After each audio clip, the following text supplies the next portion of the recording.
Kita ngandelin Allah dalam semua urusan kita. Hasbunallah wa ni'mal wakil. Atau kalimat hasbiyallah wa ni'mal wakil. Kalau hasbunallah cukup bagi kami Allah. Kalau hasbiyallah cukup bagi saya Allah. Berkaitan dengan kalimat hasbunallah atau hasbiyallah ini, ada beberapa kisah yang mungkin bisa jadi teladan. Harusnya bagi seorang mukmin Allah itu sudah cukup bagi dia daripada yang lain. Ketika Allah sudah ridho kepada dia, dia mah gak terlalu butuh kepada yang lain, gak ngaruh dengan yang lain. Cukup Allah aja buat dia.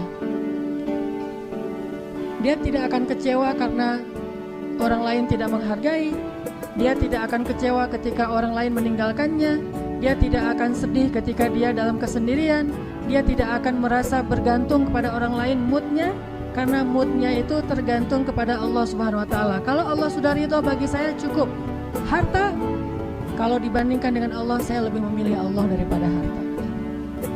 Kadang dalam hidup kita harus milih antara harta yang banyak atau Allah, antara sehat atau Allah, antara sembuh atau Allah, antara menikah atau Allah. Itu harus milih. Salasun man kunna fi wajada halawatal iman. 3 hal yang kalau seseorang mendapatkan 3 hal ini, dia akan ngerasain indah banget keimanan itu. Jadi mukmin itu terasa pokoknya udah nggak ada masalah lagi deh, udah jadi mukmin udah cukup gitu. Ketika dia dapat iman, bagi dia itu udah dapat segalanya. Ketika dia yakin kepada Allah, bagi dia itu sudah mendapatkan dunia dan seisinya, bahkan lebih dari itu. Salasun, 3 hal yang kalau kita dapetin ini, insya Allah kita akan bahagia sebagai orang mukmin. Kalau nggak dapat ini, walaupun kita beriman, kita nggak akan bahagia banget. Pengen jadi orang mukmin dan bahagia, milikilah 3 hal ini. Salah satu dari 3 hal itu adalah ayyakunallahu wa rasuluhu ahabba ilaihi mimma siwahuma. Ketika Allah dan Rasul lebih dia cintai dari apapun juga. Kalau kita bisa Allah dan Rasul paling kita cintai dalam hidup kita, kita akan bahagia. Tapi kalau ada sesuatu yang lebih kita cintai daripada Allah dan Rasul dalam hidup kita, kita nggak akan bahagia. Kita boleh mencintai pasangan? Boleh nggak? Boleh, tapi nggak boleh melebihi cinta kita kepada Allah dan Rasul. Kita boleh mencintai anak? Boleh, tapi nggak boleh melebihi kecintaan kita kepada Allah dan Rasul. Kita boleh mengumpulkan harta, saya nggak bilang cinta harta, mengumpulkan harta, tapi tidak boleh harta itu masuk ke dalam hati kita sehingga kita mencintainya, bahkan seperti kita mencintai Allah dan Rasul. Nggak boleh, harus lebih Allah dan Rasul di atas segalanya. Ayyakunallahu wa rasuluhu ahabba ilaihi mimma siwahuma. Pokoknya Allah itu cinta mati saya, Rasulullah itu cinta sejati saya, dan saya tidak pernah mencintai sesuatu pun atau seseorang pun seperti saya mencintai Allah dan Rasul. Sahabat seperti hampir seluruh sahabat kayak gitu. Seluruh sahabat seperti itu. Kecuali mungkin ada beberapa orang sahabat yang orang Badui misalnya, orang pedalaman yang ketemu Rasul cuma sebentar sekali-kalinya. Mungkin dia belum terlalu mengerti makna cinta kepada Allah dan Rasul. Tapi sahabat yang terus berinteraksi dengan Rasul, hidup di samping Rasulullah, semua mereka itu mencintai Allah dan Rasul di atas segalanya. Sangat mencintai Allah dan Rasul. Sehingga kalau mereka ketemu dengan Rasulullah, mereka suka bilang gini, bi abi anta wa ummi ya Rasulullah. Ini kata-kata sahabat yang paling sering terdengar. Bi abi anta wa ummi ya Rasulullah. Apa maksudnya? Engkau lebih saya cintai daripada ayah dan ibu saya, wahai Rasulullah. Engkau lebih saya cintai daripada keluarga saya, ya Rasulullah. Engkau lebih saya cintai daripada anak saya, ya Rasulullah. Engkau lebih saya cintai daripada apapun juga. Seperti Ummu Umarah, seorang perempuan yang saking mencintai Rasulullah, ketika dalam perang Uhud, kaum muslimin mundur dan lari karena mereka hampir kalah, kocar-kacir barisannya. Akhirnya mereka semuanya naik ke atas bukit, tinggallah Rasulullah sendiri di bawah. Ketika Rasulullah tinggal sendiri, Ummu Umarah melihat ke belakang dan ternyata Rasulullah tinggal sendiri. Akhirnya Ummu Umarah lari lagi untuk membentengi Rasulullah dengan tubuhnya. Dia jadikan tubuhnya sebagai perisai Rasulullah SAW. Ummu Umarah ketika ngigau dalam keadaan sakit keras, Rasulullah, di mana Rasulullah? Saya nggak rela kalau belum tahu kabar tentang Rasulullah. Ketika orang-orang mengatakan, ya Ummu Umarah, Rasulullah dalam keadaan selamat dan sehat. dan beliau tidak terlalu parah lukanya. Alhamdulillah beliau selama sedang dirawat sekarang. Alhamdulillah, alhamdulillah. Bahkan saya ingin bertemu dengan Rasulullah. Ummu Umarah, padahal di tubuhnya banyak luka. Sehingga Rasulullah berdoa, ya Allah berkahilah Ummu Umarah, keluarga Ummu Umarah. Begitu juga dengan Abu Bakar As-Siddiq ketika dalam masa-masa sulit di Mekah, saat Rasulullah SAW sedang sholat di depan Ka'bah. Waktu itu Rasulullah lagi sholat dan Abu Bakar melindungi Rasulullah. Jadi Abu Bakar di samping Rasulullah jadi kayak bodyguard itu, jadi kayak pengawal Rasulullah. Ketika Rasulullah sedang sholat, Rasulullah membacakan ayat Al-Quran, Abu Bakar menjadi pengawalnya. Begitu datang Abu Jahal ingin menyentuh Rasulullah, langsung ditahan oleh Abu Bakar. Ya Abul Hakam, jangan ganggu orang yang menyembah Allah.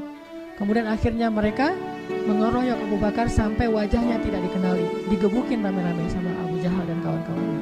Sampai dalam bahasa ayat atau dalam bahasa sejarah, wajahnya sampai tidak dikenali, artinya hancur-hancuran, babak belur Abu Bakar As-Siddiq demi membela Rasulullah. Kemudian digotong oleh keluarganya kepada Bani Taim, keluarganya Abu Bakar, kabilah Taim.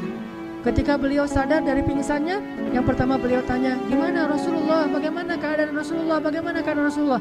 Orang-orang mengatakan, ya Abu Bakar, kami mengkhawatirkan keadaanmu, tetapi engkau masih mengkhawatirkan Muhammad.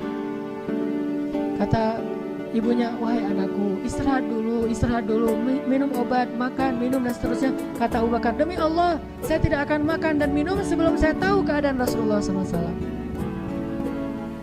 Ayyakun Allah wa rasuluhu ahabba ilaihi mimma siwahuma. Tidakkah kita cemburu kepada orang-orang seperti itu? Baru kita akan bahagia dengan perasaan cinta kita. Kalau tidak, kita akan diperbudak dan sengsara justru oleh perasaan kita sendiri. Akhirnya Abu Bakar menyuruh orang, keluarganya termasuk ibunya, untuk membantu beliau berdiri, kemudian membantu beliau berjalan secara tertatih karena beliau lagi dalam keadaan luka berat, habis bangun dari pingsannya, datang ke rumah Rasulullah SAW. Ketika masuk ke rumah Rasulullah, ke rumah Khadijah, melihat wajah Rasulullah tersenyum, Abu Bakar langsung kayak orang udah segar, nggak perlu lagi dipegang, saya udah sehat. Gara-gara ngelihat Rasulullah selamat. Kemudian Rasulullah bertanya, bagaimana kabarmu ya Rasulullah? Kata ya Abu Bakar, kata Abu Bakar, bagaimana kabar engkau ya Rasulullah? Saya tidak masalah, kalau gitu kabar saya baik. Kalau Rasulullah sakit, kabar saya lebih sakit. Kalau Rasulullah sehat, berarti kabar saya baik ya Rasulullah, tidak masalah. Hanya sedikit luka karena dipukul sama mereka. Enggak pernah ngeluh ya Rasulullah, saya memang babak belur. Udah lihat kan kesetiaan saya? Enggak gitu-gitu amat. Saya emang enggak apa-apa ya Rasulullah, yang penting engkau sehat. Begitu cintanya beliau kepada Allah dan Rasul, dan tidak ada yang lebih beliau cintai daripada Allah dan Rasul. Begitu juga ketika Abu Bakar mendampingi Rasulullah untuk hijrah. Kenapa Rasul memilih Abu Bakar untuk hijrah? Karena paling setia dan paling mencintai beliau. Di perjalanan, ketika lagi jalan dengan Rasulullah, Abu Bakar kadang berdiri di depan, kadang berdiri di belakang, kadang berjalan di sebelah kanan, kadang berjalan di sebelah kiri, terus saja mundar-mandir ngelilingin Rasulullah terus kayak orang tawaf gitu. Dan wajahnya tuh gelisah banget, khawatir banget. Sampai Rasulullah bertanya, ya Abu Bakar, mabik, kenapa kamu ya Abu Bakar? Kok mundar-mandir keliling di belakang depan saya? Kata Abu Bakar, ya Rasulullah, kadang ketika saya berada di sebelahmu, saya khawatir ada musuh yang akan menghadangmu di depan. Jadi saya ke depan, biar saya duluan yang ke depan. Ketika saya di depan, saya khawatir ada musuh di belakang, saya lari ke belakang. Ketika saya di belakang, saya khawatir ada musuh di sebelah kananmu, di sebelah kirimu, sehingga saya tidak pernah merasa tenang. Saya khawatir musuh ingin mencelakaimu, biarlah saya lebih dulu yang celaka ya Rasulullah. Allah dan Rasul paling dicintai bagi mereka. Di dalam Gua Thur, ketika Rasulullah istirahat karena kecapean, Rasulullah tertidur sambil duduk, Abu Bakar tidak bisa tidur. Abu Bakar terus berjaga-jaga, jangan ada musuh yang datang ke dalam gua itu untuk membunuh Rasulullah. Jaga-jaga terus, siaga banget. Sampai ketika waktu sedang bersiaga kayak gitu, Abu Bakar melihat ada seekor kayak kalajengking keluar dari sebuah lubang di dalam gua, langsung ditutup oleh tangan Abu Bakar As-Siddiq. Nggak mikir ini kalajengking atau ngambil batu dulu, ngambil apa gitu, nggak mikir, karena saking khawatir terhadap keselamatan Rasulullah, dia tidak menggunakan akalnya, tetapi dia menggunakan kasih sayang dan cintanya. Langsung dia tutup dengan tangannya, kemudian tersengat. Ketika tersengat oleh kalajengking, Abu Bakar sama sekali tidak menjerit. Kenapa? Takut Rasulullah terbangun. Dia tahan, sampai akhirnya nggak tahan lagi. Dia udah keluar keringat dingin, Rasulullah terbangun dan melihat, ya Abu Bakar, kenapa kamu ya Abu Bakar? Gak ada apa-apa ya Rasulullah, istirahat lagi. Ini nahan terus nih. Melihat wajahnya udah berkeringat, terus tangannya kayak agak biru gitu, Rasulullah melihat ternyata dia disengat oleh kalajengking. Kemudian Rasulullah mengusap bekas lukanya dengan nama Allah dan Allah menyembuhkannya. Tapi kan Abu Bakar nggak pernah nyangka, tenang aja ntar mujizat pasti sembuh gitu. Itu mah kita, wah kalau saya belain Rasulullah insya Allah ada mujizat, tenang aja dah, paling sakit sebentar, pengen nunjukin aja bahwa saya itu setia gitu. Ini lebay. Abu Bakar mah nggak lebay, kalau Rasulullah nggak kasih mujizat juga tidak masalah, bahkan mati demi Rasulullah pun tidak masalah, sampai mereka berkali-kali mengatakan ana fida'uk ya Rasulullah, saya adalah yang akan menggadaikan diri saya untuk keselamatanmu ya Rasulullah SAW. Saya tebus nyawa saya untuk keselamatanmu ya Rasulullah SAW. Inilah halawatul iman, inilah orang mukmin yang paling bahagia. Siapa orang yang paling bahagia di antara orang yang beriman? Yang benar-benar bisa meletakkan Allah dan Rasul di dalam hatinya, dan tidak ada ruang lagi buat yang lain kecuali dengan seizin Allah dan Rasulnya. Ini yang disebut dengan hasbunallah wa ni'mal wakil. Ridho radina billahi rabba wa bil islami dina wa bi muhammadin nabiyya wa rasulah. Cukup Allah dan Rasul, yang lain Allah yang mencukupkan. Bukan cukup bagi saya, pasangan saya, Allah nanti aja. Tapi cukup Allah dan Rasul, yang lain Allah yang mencukupkan. Siapa yang dalam hatinya Allah dan Rasul cukup, maka Allah akan memberikannya kecukupan dari segala sesuatu. Gak ada harta, Allah kasih dia rasa cukup. Sakit, Allah kasih dia rasa cukup.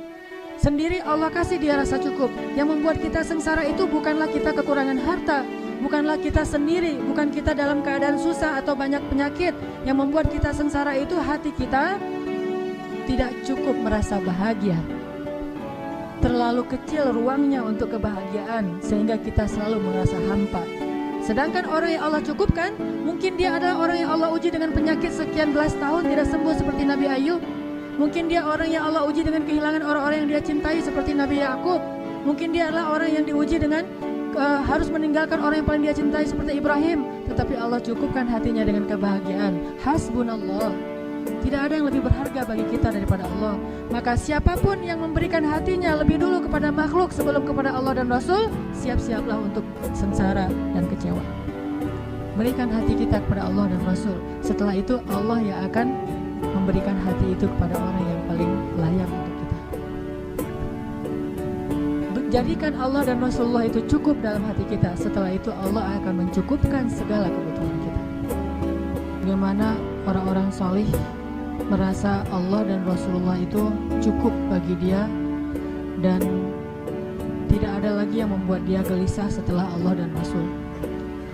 Tidak ada lagi yang membuat dia kekurangan setelah Allah dan Rasul. Tidak ada lagi yang membuat dia sedih setelah Allah dan Rasul. Segala yang dia harapkan dalam hidup adalah ridho Allah dan Rasulullah. Segala yang dia cari adalah ridho Allah dan ridho dari Rasulullah SAW. Sehingga dia berusaha siang dan malam mencari ridho Allah, dan berusaha siang dan malam untuk mengikuti dan meladani Rasulullah SAW. Sampai kisahnya itu hal-hal yang menakjubkan, betapa mereka mencintai Allah dan Rasulullah itu dalam adegan-adegan yang menurut kita kadang agak aneh gitu.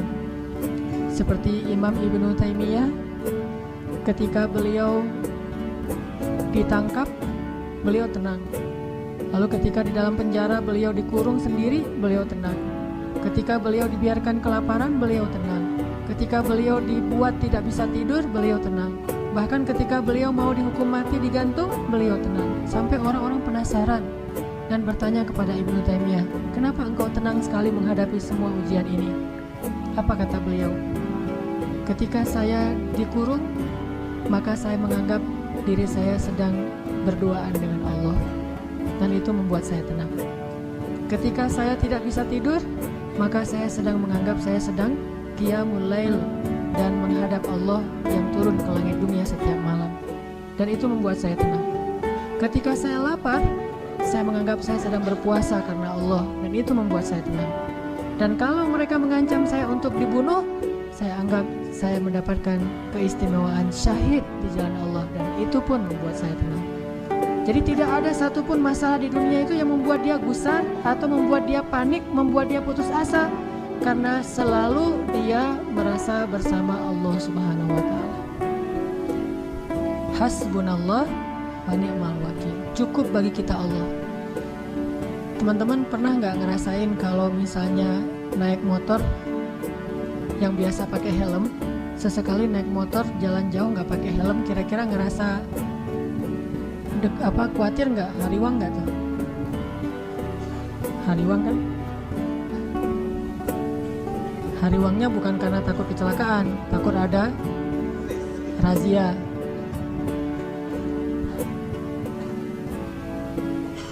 Terus ketika jalan pakai helmnya tuh yang udah standar SNI misalnya, udah bagus, rasanya gimana? Merasa lebih tenang dengan pakai helm? Tawakalnya kepada helm. Jalan, mobil kita tuh ada asuransinya. Dengan jalan dengan mobil tidak ada asuransinya, secara normal lebih nyaman yang mana? Yang ada asuransi. Perasaan tenang, perasaan cukup, perasaan tidak khawatir karena pakai helm, karena pakai asuransi, karena jalannya dengan seorang teman yang badannya gede misalnya.